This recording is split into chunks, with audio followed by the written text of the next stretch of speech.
Oh, sure. So, like the thing that we originally wanted to talk about was direct democracy, right? You said like, bring back the republic, and I was like, nah, fuck that, direct democracy time. Yeah. I'm pretty pro representative democracy. Um, Now, what I'm clear, like what you clarified in your position, I think we might Hmm. actually have more agreement than disagreement here. So I think it'll just be Hmm. a pretty interesting conversation. Because normally Sure. when I'm talking to people who are talking about direct democracy, we're talking about like the Chomskyist, like sort of anarchist, no unjustified hierarchies, all Hmm. direct democracy, which I disagree with because I think there's a lot of problems that come with that. For instance, we already have lower voter turnout, and I think making people have to, which this I don't think this is exactly what you think, but this is what they Hmm. will normally say is like we should vote directly on policy, and I think that becomes problematic because, well, one, if we already have lower voter turnout because oftentimes people don't know exactly who they're voting for or what they're voting for, I don't see how Hmm. bringing in the complexity of policy is going to at all help that. If anything, I think it'll make people more afraid to vote because they won't know exactly what they're voting on. Um, which, of course, we could argue, well, we could educate people up to a level where they could actively be more effective when it comes to voting on policy. Um, Things like that. There's a few other arguments that we could fix to then Wake have up, direct neighbor. democracy. But my Hadouken. question then comes to that is like, well, if you can do that under representative democracy, then Hmm. why would you need direct democracy, right? Um, So, well, that's so. I think the arguments for direct democracy. So, for one, I'm in favor of mandatory voting and like a whole bunch of other stuff to kind of force people to engage in democracy. So, I'm totally okay with like basically like mandatory education to action to like participate in voting and so on. Um, so I'm not opposed to a lot of that. The arguments, the best arguments I've seen for direct democracy are about like representation.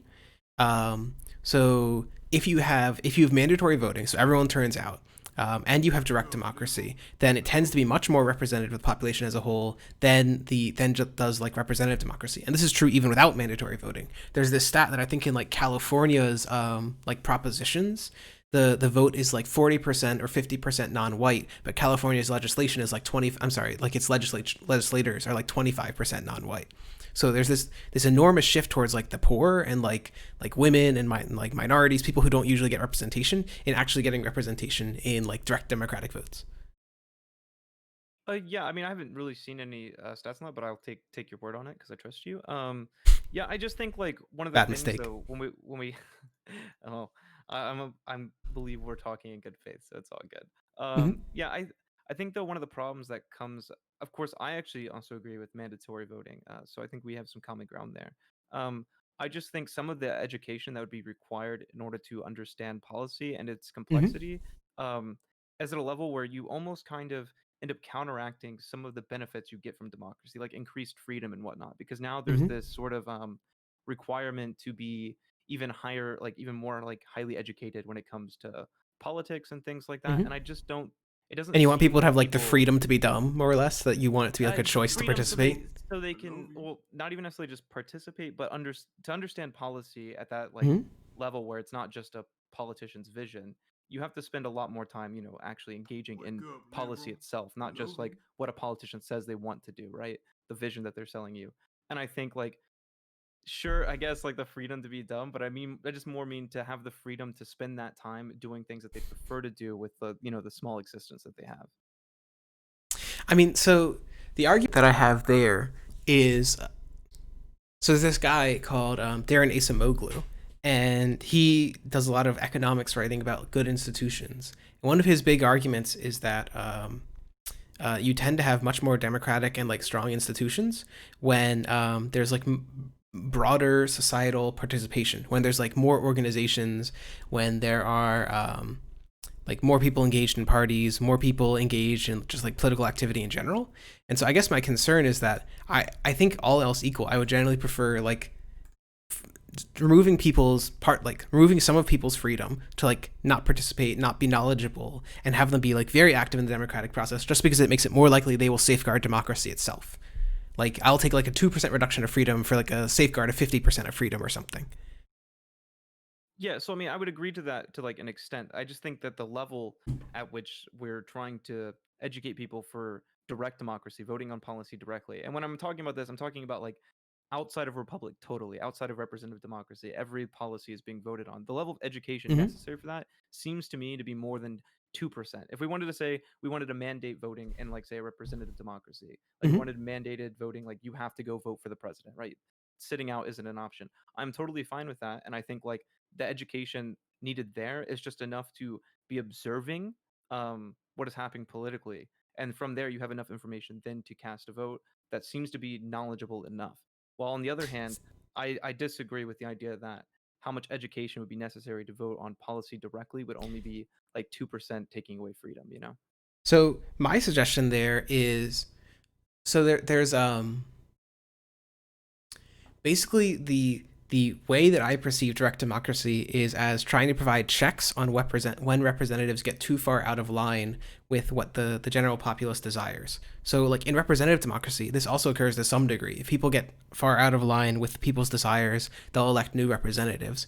But if you have direct democracy, you can be certain that it will be the case, even if it's not like a great representative system, like if the parties are corrupt or something, so long as the direct democracy is followed. So, like the way that I perceive of this is like, let's say so, like to give a little context, my argument is that what I would like is, I think that instead of having say like one presidency, because presidential systems are much less stable than like parliamentary systems, it'd be good to have like a horizontal or dispersed presidency, many like councils that are each in charge of one area of the economy and society. Like you make you do direct elections to like a council that runs Department of Health and Human Services, for example. They're like the health department. You just directly elect them. And while you're directly electing them, you'd also vote on a direct ballot to determine what policies they'd enact. Like you'd vote on a ballot to do single payer healthcare. That's more or less what Switzerland does.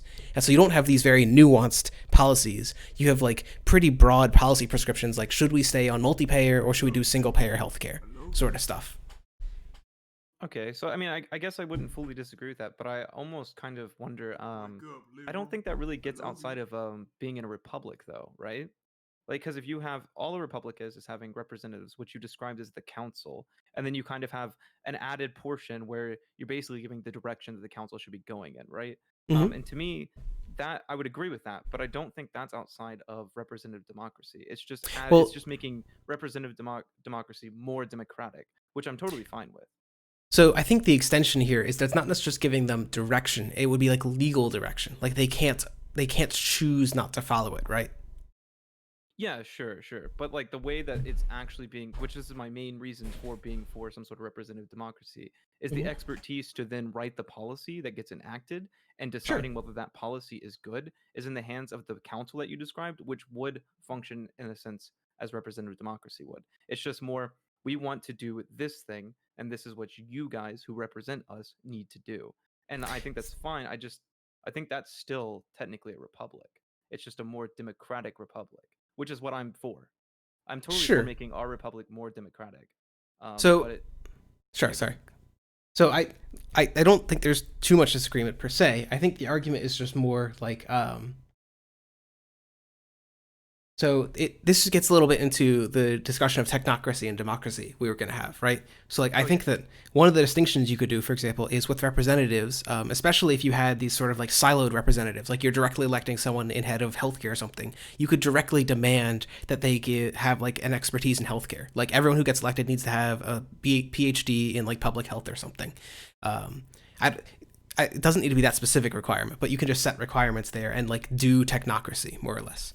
Um, but with direct democracy, that doesn't occur. And so one of the concerns in voting in representatives, and this is something that Paul Cockshott raises, is that representatives tend to be like better educated, which is maybe a good thing, but they also tend to be like higher income. They tend to be whiter. They tend to be men, and so there's these like disproportionate representations of what they actually do, assuming that people with these backgrounds vote differently, and a lot of studies seem to suggest that they do. So there's this concern basically that there are just these like innate biases to getting elected. Oh, actually, there's this really interesting one I saw in Finland, of all countries. They were doing some direct democracy, and they did studies of people based on their health status. And so people who have like very severe health issues basically can't run for office, but they can vote direct democratically. And so it like ensures that they're properly represented in a direct democracy rather than just in like a pure representative democracy. So Yeah, that's the sure. argument for like strong direct democracy. Yeah, I think when with some of those issues, like I think like the example you used, like they tend to be wealthier and whatnot. I think Mm-hmm. there's ways we can fix that through like publicly funded campaigns and whatnot. I think there's other regulations that we could add, but at the end of the day, you could still have like you get the pluses of these people being educated and whatnot. Hmm. You just have a way of making sure that the representatives themselves, because this is Hmm. okay. Do you know Zizek? I'm gonna pull a Zizek argument. If you know Zizek, by any chance. I Go ahead and hit me. Okay, so Zizek's thing, it's kind of a joke, but I Hmm. agree with the sentiment. It's the idea that you don't want to be spending all your time in these meetings or constantly Hmm. reading over policy and whatnot. So I think that's Sure. where you get um, the benefit from representatives. They get to deal with that. And I like the idea that you proposed earlier about like giving the like we want to do like a single payer, like the people get to Hmm. decide that, and then these representatives or whatever have to do that job. And then Hmm. I think like you get the education from that. We could put, like you said, like maybe you have to have a PhD or a master's or whatever in this certain Hmm. topic to be able to write things on that. And I agree with that as well. And I think like we could also talk about public funded campaigns and whatnot, or whatever, that then get rid of that wealth gap as good as we possibly can. And then things like I can't think of a certain policy currently, but I'm sure there's other ways that we can deal with like different groups of people that these representatives represent, right? I mean, so there's some of it. I know. So Cockshot is a. I don't know if he's quite a reformist, but he's okay with like electoralism and some degree of reformism as an ML, and so he's talking about the Soviet Union, and even within like I don't want to like like eulogize, not eulogize, like what's it, give a hagiography to the Soviet Union, but it was like a highly equal society, and so it's very unlikely people would already have a lot of wealth coming in or a lot of income coming in, and yet he demonstrated that as you would go up the layers of Soviet democracy, you were more and more likely to get like the managerial class. You were more likely to get the high income even within Soviet society. Um, so I guess my concern is just it seems like this is something that you can never quite eliminate, and with direct democracy, you can make sure that this never quite occurs. That there will always be like a genuine democratic representativeness, no matter what. Yeah, I suppose. I guess just for me, that the main contention just lies with when it comes to direct democracy. Like I said before, I think like we could do mandated voting to get rid of the problem of voter turnout, like we were discussing, but still that problem exists within itself.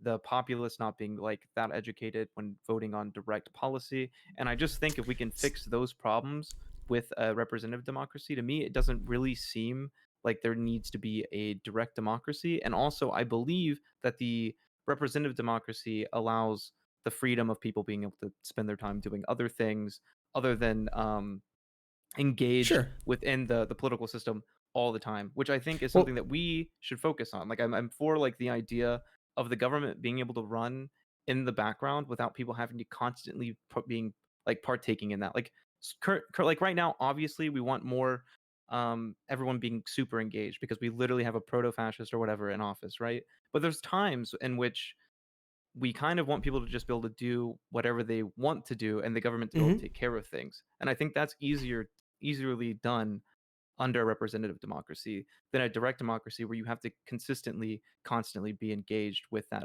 political system. So one of the so I agree there is some freedom to have like to not be constantly engaged with the government. I guess my concern is that you see these low turnouts, and there's a stat I want to say like New York Times or Pew Research did something recently where they showed that only like 1% of people are quote unquote truly politically engaged, meaning that they are like actively engaged in trying to get candidates elected, and it seems like there's just lots and lots of evidence that having like really vibrant trade unions and mass strikes and like democratic action is important for maintaining democracy. And so I would much like if like mandating voting and having direct democracy makes people even slightly more likely to like move in the direction of like participating in society, I would much rather have that and significantly increase the chance that democracy withstands like I don't know a Trump fascist coup or something. Um, that's basically like Sure, I there's a guess weight our of main freedom you just gotta do. I guess our main difference is just you want people to be engaged in the political system as much as possible, which I do Mm-hmm. think is important when we have things like you said, like a Trump coup or whatever, right? Like I totally agree there. I just think that there are times in which it would almost be a burden to have to be that politically engaged in times where like things aren't as crazy as they currently are. And I kind of think that what we should be trying to achieve in a sense is a good government that sort of runs in the background. And I think that would be most beneficial to people. But I don't think Well, we so disagree very sorry. much because I would agree with a lot of the reforms that you would bring up that I think can be applied to representative democracy to make it better without bringing about the burden that I laid out earlier. So one of the so are you yourself a socialist? Would you say, or SOCDEM, Yeah, or I'm socialist, communist, whatever. okay? So one of the this is we'll get back to direct democracy, but brief move away to get into something like how do you fund, say, media and art and these sort of like cultural production? I think it's called like cultural industry or culture industry. How do you fund the culture industry under socialism or communism? Well, I would assume publicly, right? Well, sure, but I'm saying like, how do you decide, say, that artist X gets money but not artist Y, or news station X but not news station Y? Well, you brought up Paul Cockshot earlier, and Mm-hmm. Paul Cockshot in his model, right, has a way to get demand, and figure it would function in the same way that we would do any other commodity by figuring out the demand of said commodity. Sure. So then you're just suggesting like, so Cockshot's way of getting demand is so as I understand it, Cockshot's way of getting demand is similar to Lange Lerner. It's just looking at what people actually consume. So fundamentally, you'd be just doing market mechanisms for media production. Yeah. So this seems problematic. Like there's a lot of evidence that publicly funded media does better, in part because it can avoid stuff like clickbait journalism and like just constantly pursuing the bottom line. Yeah, but wouldn't this still, like, in a sense, be publicly funded just by seeing what the people are It's like? it's funded by the public, but it's funded by the public according to like supply and demand. So therefore, if you get the most clicks, then you get the most money. So Okay, you get okay, this. I see what you're getting. Yeah, yeah. I mean, I guess Yeah. that could be problematic. So I guess in a way we could probably just do it in a way where we allocate. I don't know what system you function with if you're talking about like Well, labor vouchers at this point or whatnot, but you could then theoretically put some of those towards those industries, right? That don't then rely on the supply and demand model, right? Well, that's part of the suggestion. It's that unconditional public funding is good on the one hand, but then so labor vouchers, like just giving them to people and then letting them choose to fund media, would be decent. It would at least be people funded. One of the suggestions I was trying to move towards is: are you familiar with what's called like democracy vouchers in, say, like Oregon? No. So in Oregon, I want to say they mail each person come election season, so every 2 years, a like $20 voucher that they can give to one candidate. Um, and the benefit of this is that it gives everyone a roughly equal voice. If we assume that like elections were only publicly funded, then it's like a genuine democracy in terms of how many votes people get. Okay. So the suggestion is that you'd want to do something pretty similar for like media production. It's that there would still be some degree that people are like choosing which ones succeed and which ones fail, and to some degree it would be based on clickbait. But the argument is like you want some way to fund media in a way that isn't controlled by the government. You want a way for people to independently choose like which stations to fund. Yeah, I mean, I guess I get that. I haven't thought too much about how we'd fund media other than I had like one conversation about this with someone forever ago. It's okay.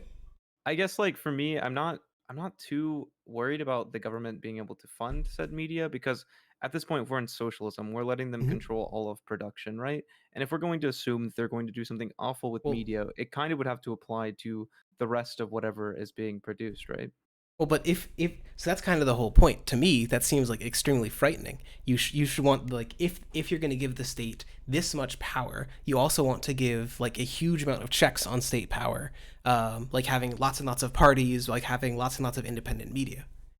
And so I guess just the point I was trying to move towards is a bit like I I guess I should have just gone more directly to it. Is like it do you want, say, like a way to like punish fake news? Like how do you maintain that like a good ecosystem? Like say for example like YouTube and Twitter, right? Now that you've got GovTube and GovDir or whatever, how do you decide who gets banned? How do you decide whose rights should be violated? Essentially, rights to like put stuff on the platform. Sure. So if these are government owned, I assume it functions sort of like laws, but for those things, like a government decided TOS, right? Well, sure, but I guess that's what I'm saying. Like, how do you decide that the TOS is valid? Well, then if we're going off of something like representative democracy, you would vote in representatives that would then make the TOS for that, right? Sure. I guess this is one of my arguments where I think that the media is so Wait, get up, vital Gabriel. to Hello. like having independence from the government that I think you basically need. So if you've read Cockshot, are you familiar with the concept of sortition? I'm not. I vaguely understand cockshot. That's fine. Sortition is just like he points out this is what they did in ancient Greece. So they'd have like everyone come down to the public square and they'd randomly draw people's names on who would like do the jury for a day. And so my suggestion is there are certain positions that you don't want to have representatives in charge of. You just kind of want average citizens to be in charge of, so that there can't be a concentration of power in like a political party. So the suggestion is that for stuff like, say, who gets to decide if like media practices are fair, maybe even stuff like voting practices are fair, my suggestion is that you do sortition. You pick like, say, 10,000 people out of a hat and you have them decide the policy. So bias could come in the selection process if it's not random, if people are like being selected unfairly. But that's more or less the same problem that you'd have with representatives. So basically my point is there are certain institutions which I think are so vital that I'd like to take away, like I'd like to have it be just direct democracy for making sure they're functioning well. Okay, I mean that makes sense. I'm not like against the idea of direct democracy in some areas. So like I guess in that Mm-hmm. sense, there's a pretty good good argument for that, and I think that's fine. I just think like generally, like Mm-hmm. overarching, it representative democracy functions better. But of course, there's Sure. definitely going to be like areas that I think direct democracy can be definitely useful. Like I'm like kind of a nuance bro on this. I'm pro Okay. representative democracy, but when it comes to like certain areas, it's totally possible that a direct democracy would function better there. My main argument is just that overall Mm-hmm. a republic seems to be better, and of course we could add areas in which we think direct democracy would function better, right? Sure. I mean, so I guess the areas I'm suggesting that direct democracy is necessary are institutions that like help decide who gets elected and kind of like a backstop to every representative position as like a way to make sure they're actually following public opinion. Oh yeah, no, I'm totally for that actually. One of the Cool. things I presented whenever I talk Democracy about pill. yeah, when I talk about representative democracy, oftentimes I'll Mm-hmm. talk about we need a really good way to build a recall or check representatives, right? Obviously, if they Mm-hmm. start oppressing groups, there should be a way to get them out of office. I totally agree with this. I just think the idea of having representatives takes the workload off of the individual, and I think that is like so beneficial. But obviously, yes, there are ways that we should reform a republic in Mm-hmm. order to function more democratically. Like I said before, I'm totally for a more democratic republic, but Mm-hmm. still the overall structure of a republic seems to be super helpful. I know lots of people don't know this. Most states in the United States, most positions in the United States do have recall elections. You just need to get enough Yeah, signatures. yeah. I talked to someone about that recently, and I was like, "Oh, that's interesting. I think we should do that more, or make that process easier, or there whatever." Right? there's this big I forget the concept for it. Back when I read more direct democracy literature, there's this concept of like barrier to vote, and the higher the number of signatures is, basically the harder you're making it for people to do direct democracy. So one of the suggestions that you could do is you could have positions have like automatic recall elections, more or less. Um, like let's say you had a position like the senator, like a senate, like you had like a representative body that has a multi-year term. You could have an election say each year, and you could do a recall each one. Um, that would, for most people, like incumbents almost always win these things. There's like an incredibly low loss rate to these sort of things. So it would still keep more or less the regular electoral schedule, but it would allow people to recall justices that they felt, not justices, like representatives they felt did something wrong. Yeah, yeah. I'm totally for that. Like, because I just think whenever I talk about republic, like whenever I made that tweet or whatever, where I was like, uh, embrace the republic, or whatever, I was one first going after like anarchists who are totally for like Mm-hmm. complete and utter horizontal organization, and Sure. two, but I like the main thing that I think is super beneficial from the republic is the structure of having those representatives. I'm totally down, Mm-hmm. like you said, to have some way to make sure that these representatives can be checked and make sure they're following the will of the people. I just think like overall that structure, it just increases people's like freedom to do other things that they want to do. Mm-hmm. It just takes the workload off of, to make the Zizek joke again, it keeps people from having to be in meetings all day. Well, I know. So one of the Zizek's broader points with that is that he argues people are happier when they don't know quite how like good or bad they have it. They're like a little bit ignorant and they're just like blissfully unaware. And there is to some extent like psychology research which suggests that. I forget what I think there's something called like the impact bias where people think that something will have like a big positive or negative effect on their happiness. But most people just learn to be happy with literally whatever they have.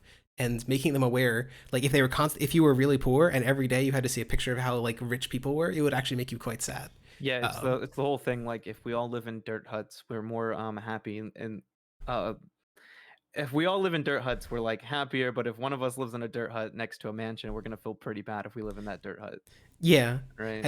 And so this gets into like concepts of to me this is why you shouldn't base policy on like happiness per se, um, because this is just like to me this is like human irrationality. Um, it, like people should not be quote unquote like as happy living in like a highly equal but destitute life than like a somewhat unequal but like much richer life. But it's like a reality we have to live with, I suppose. Yeah, yeah, I would agree. I think like the thing I'll have to find the lecture. I'll actually send it to you when I find it Mm-hmm. later. Because it's a really interesting talk that Zizek has when he talks about this. And he kind of like make it's called like a plea for Mm-hmm. bureaucratic socialism or whatever. And it's this just it was basically the argument I was giving earlier where I was saying like Yeah. being able to have the government run in the background takes the workload off of people and it allows people to then pursue things that they would get like greater enjoyment out of instead of having to keep their nose in like policy all day or pursue like political science at a level that most people just do not care to do. Yeah. But that's basically my main position is just that I think the structure of republic's good. I'm totally for making it more democratic. If that means instituting some direct democracy here and there, that's fine. I just think the overall structure of a republic is like super solid. Um, yeah, So I want so why don't there's kind of like two directions we could go on this. One is I very much am in favor of kind of the making people actually extremely aware of politics. I more or less want people to like have a vote every month. I want mandatory voting. I want people to get paid to like go to like debates about politics, to go to like public fora about politics. So we could talk about uh, like my hyper forced democracy or whatever. The other yeah, thing, okay. I think the other critique of like anarchism is that it's usually highly confederal. You talked about it being horizontal. Confederal would mean like there's no federal government, there's just local communes.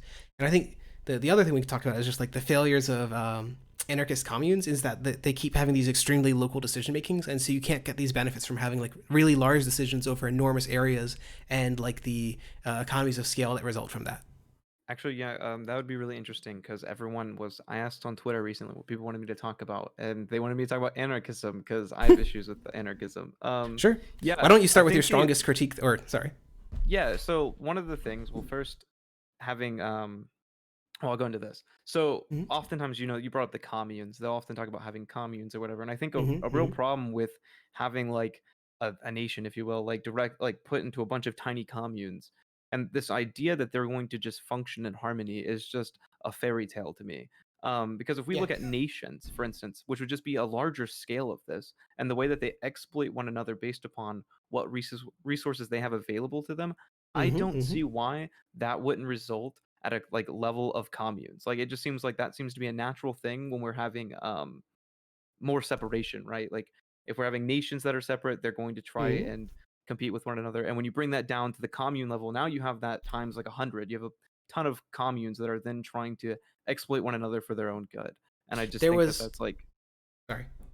yeah, I just think it's kind of childlike to think that that will actually like function well. I was just gonna say that an even stronger version of that. Even if we assume that all the communes are like working together, they aren't like gonna invade each other. There's like security forces maintaining the peace somehow. That all those sort of things. Um, there's these incentive problems where let's say you've got the commune of like oil well number 5 in Saudi Arabia or something. Their incentives to produce oil are very different than the incentives of almost every other commune on Earth to avoid global warming. Um, and so there's Exactly. lots Yeah. of problems with like coordination across communes unless you can force one commune to do something. Like for example, under a federal system, you can just pay people not to extract oil. Like, yeah, we knew you were oil workers. We're laying you off by force and we're paying you to like get a new job or something. But if you have a local commune and their only like product is one thing, which is often the case for local, like especially rural areas, they have one or two products, and you're like, nope, we're banning coal production. They're fucked. Yeah, I would They, totally agree. It seems like it would sort of implode on itself, either one from communes exploiting one another, or like you said, them having totally different interests that ends up harming the other communes, and it just totally gets rid of any sort of like a cooperation that exists because there's just so much separation between these areas instead of some sort of like um unit, like some sort of like thing where they're functioning together. Yeah, I kind of stumbled on myself, but yeah, No. I So totally someone, agree. sorry, someone in chat said once competing firefighters would start to operate, they would realize the best policies would be to include services provided for free to everyone in their area. So I don't know if they're saying things about like ANCAP or like ANCOM, but the same sort of issues apply. It's that if you wanted that to just start with the efficient like fire production at the larger regional level, you could just start with the larger regional government, like a federal government. You don't need to just hope that the communes happen to work together. Um, the argument that they would present is that communes would be incentivized to work together because it's better for them if they do like freedom of trade. One of the things that I thought was really interesting, I recently watched a series, this will sound odd, on the Bronze Age collapse. And I realized how like scarce some resources are across the world. Like the Soviet Union, I want to say, produced like 90% of the world's tin during the Cold War. And the US really wanted it for its stealth fighter planes. And there was a similar problem with tin production in the Bronze Age collapse. There were only like, I want to say like 3 mines of tin, and there were only like 10 mines of copper that were active in the Bronze Age area. So the polities that had control of this had like near total dominance of politics. And you can imagine similar things in the modern era for like silicon and uranium and all these sorts of scarce resources. I don't actually know if silicon is scarce, but let's assume it is. Or what's the thing that they say people are like taking over Bolivia for, like the battery thing? Oh, what Yeah, is it? yeah, exactly. Yeah, I think that's, yeah, that's something you totally run into, which is what I was trying to say when I was talking about the exploitation. It's like you have Mm-hmm. a commune that ends up having um a ton of this certain resource that is then Lithium. needed somewhere else, and then they have so much leverage over the other commune, which is why you need some sort of like federal, like government to come in and be like, hey, okay, we got to get this resource there. You can't like literally exploit all the resources from this commune because they need that bad or whatever. Yeah. Yeah. Well, it's like a two-way problem. It's that simultaneously the communists that don't have the resources might realize like if we don't take control of these resources, they're going to screw us over in the future because when we do need them, they'll have all the leverage. And so unless they have like a strong incentive to cooperate, it's hard to see it all working out. This is actually so the origin of money is not like sorry, that was unclear. Economists have this fairy tale about the origin of money, which isn't true. It isn't true at all, but it's useful for the points of this discussion. The idea is that let's say that we want to trade something. I have like 10 chickens and you have like 10 cows, and neither of us wants to trade because you don't want my chickens and I don't want your cows or whatever. We could still trade using money because it represents like abstract value. And so there's this problem that if you're talking about coordination between two communes, they might not have anything that the other commune wants. Let's say it's two agricultural communes. What are they going to trade? They both have food. The only reason they trade is if there were like a localized famine. And so this is basically a problem that you'd only be able to foster cooperation via trade between communes that had some actual reason to trade. Yeah, I totally agree. I just think it's really weird that people think that this cooperation will just simply exist when, like, we don't see that in any other like fashion. Like I pointed to like nations, and you used the example of the USSR, for example, with the Mm-hmm. US or whatever. It just, we can look at sort of what that would look like. Just we have a nation scale instead of a commune scale to look at that, and it's obvious that they don't just cooperate. They have to have a reason Mm-hmm. to cooperate, and when they can, they will actively exploit the other one for their own benefit. And I think a lot of the problems that we have in society will not be gained through like decentralizing to that level. If anything, I think it's the other way around. I think centralization creates some sort of unity and a common goal that we can then work together to like figure out a I lot of mean, these things. this is the argument for federalism, right? It's that you have some degree of centralization and some degree of localization. Um, and in particular, if you wanted a world government, you'd probably need like maybe 3 layers of government or 4 layers of government between the bottom and the top. Um, just because you don't want to like ignore people's local like desires. And one of the things again I really want to support is like participation in politics, and people feel much more strongly participating in politics if they feel like they're actually represented, which is much harder if it's like a distant central government rather than the local government. So there's some benefits just to having local government just for the appearance sake of making people feel like they're involved in politics. Yeah, I mean, I think to But an they should extent also you always actually have have to have. importance, of course. Yeah, I definitely agree to an extent. You have to have some sort of local government. Actually, this kind of links back to Based in technocracy. Fed pill. I This think guy's a local Fed, government. okay? Sorry, what? I said based in Fed pill. This guy's a Fed. Well, yeah, I mean, like I think like Yeah, local Federalist. governments are important because, like you said, it creates participation there. I also just think like when it comes to direct democracy, one of the places that I thought it could actually function pretty well is something local. Um, Mm-hmm. and of course, obviously this stems to centralization, but I always think there has to be that central body in order to unite all of these different areas together. Because if you don't have that, if you go the full like you know uh, confederate route of just a bunch of communes, Mm-hmm. it just completely falls apart. There's like no unity there, and I think like when there's none of that, a lot of the goals that us as like if you're like a leftist of any kind, a socialist, Mm-hmm. whatever, all the goals that we have just cannot be achieved in that way. I don't think. So I know one of the things that really concerns me about local communes is ethnic and like religious and racial and all these other hatreds. So like within the United States, I know some anarchists will say, before we do anarchism, we'll need this long period to like equalize incomes and abolish racism and so on.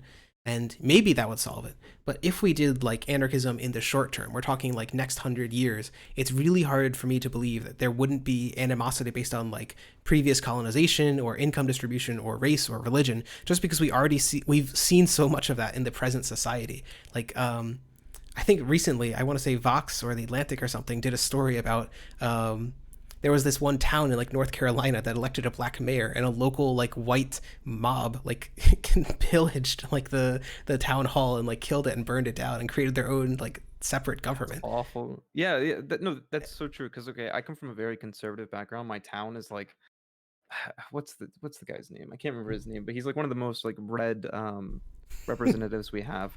Uh, Louis Gohmert, that's his name. Oh Um, no.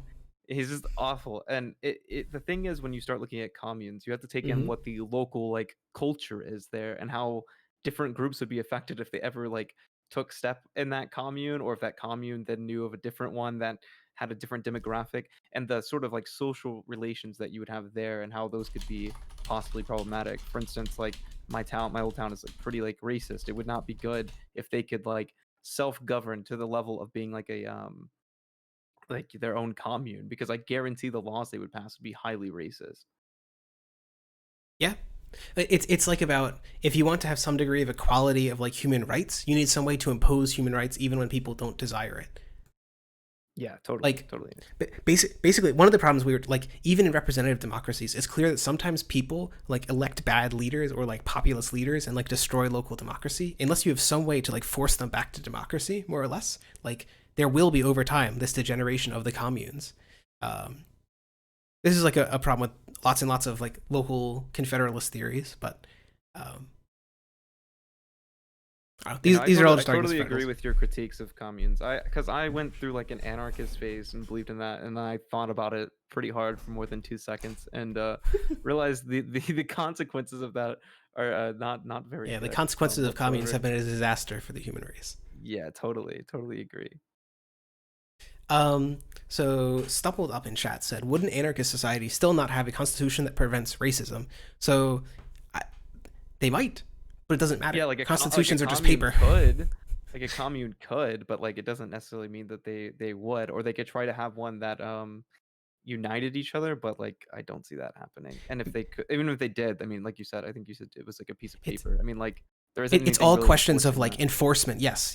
It's that there's this discussion. I'm not getting the terms right, but that like for any right, any like freedom you have, simultaneously there's like the legal right and the enforcement of the right. You need for any given right. I think the idea is you need both like the law to say that you have the right and an agent to actually make sure you have the right.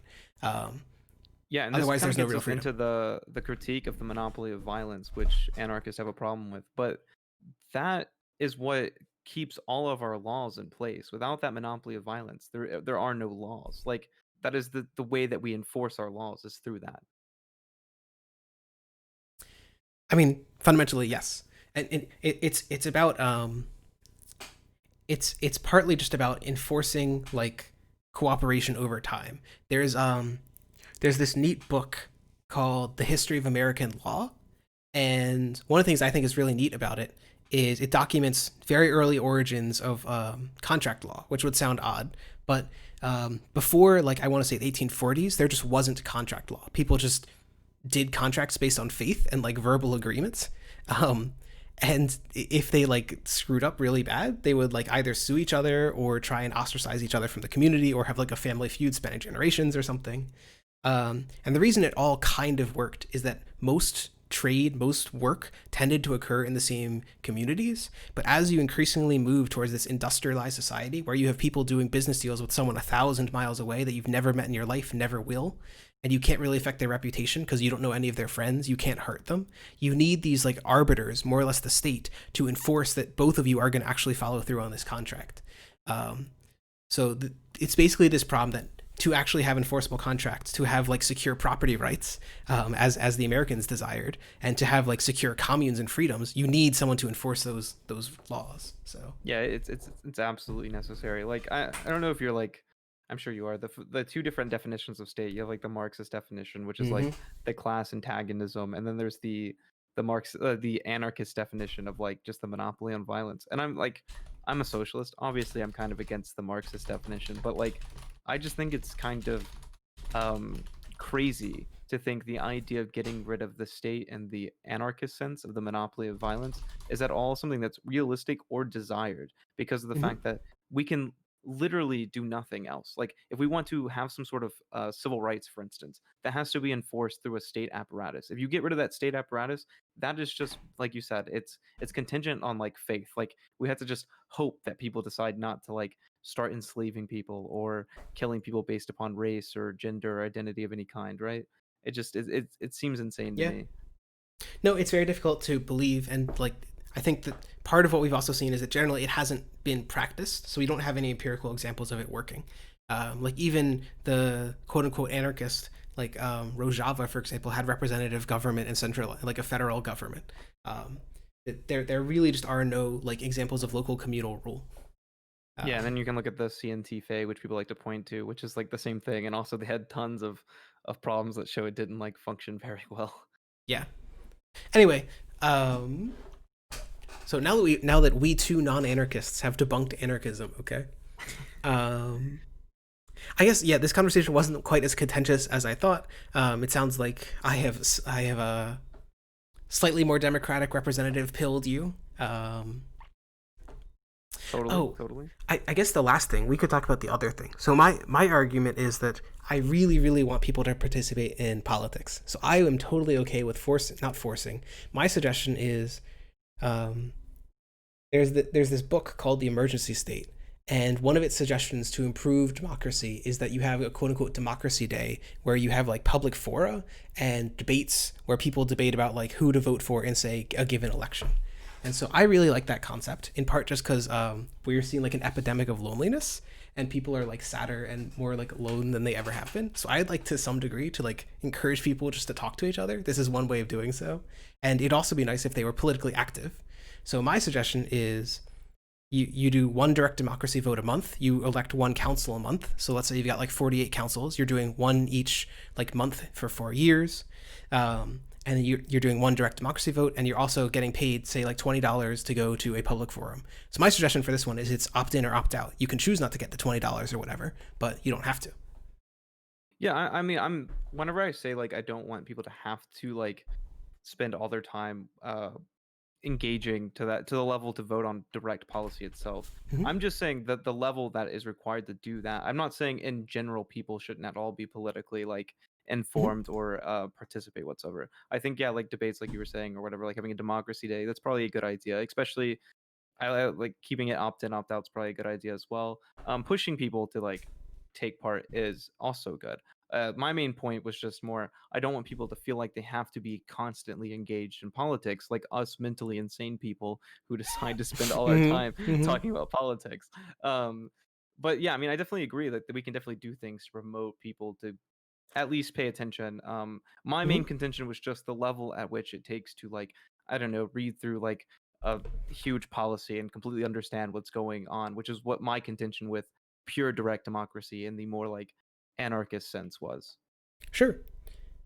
I mean, I guess the only argument I would raise is I think the as people get more and more educated over time, I think the argument that like it's an imposition on people to participate in direct democracy gets harder and harder to make because now they've already got a higher and higher baseline.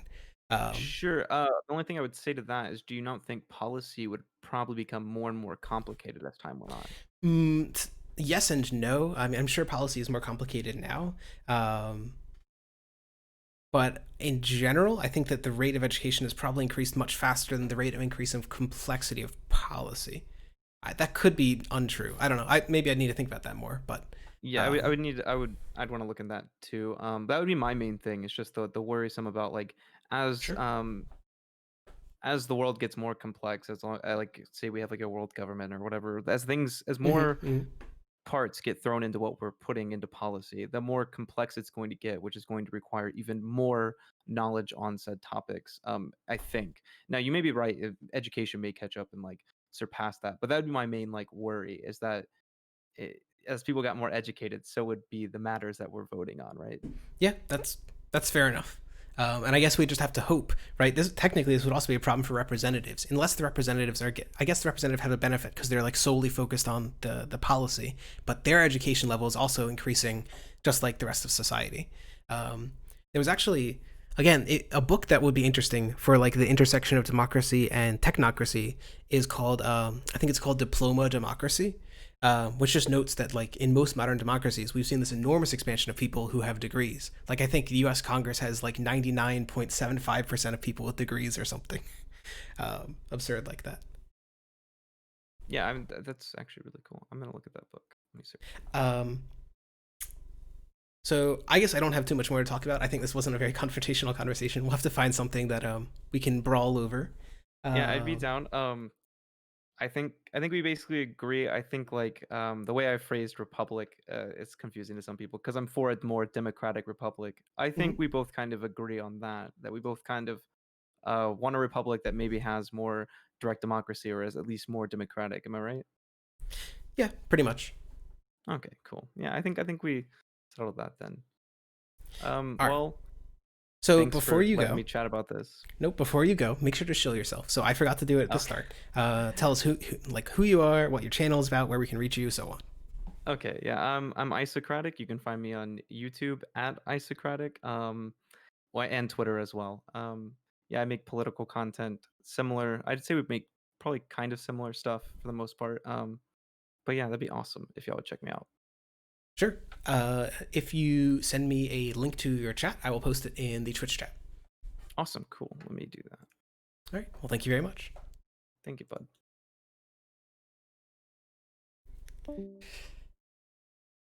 Ugh.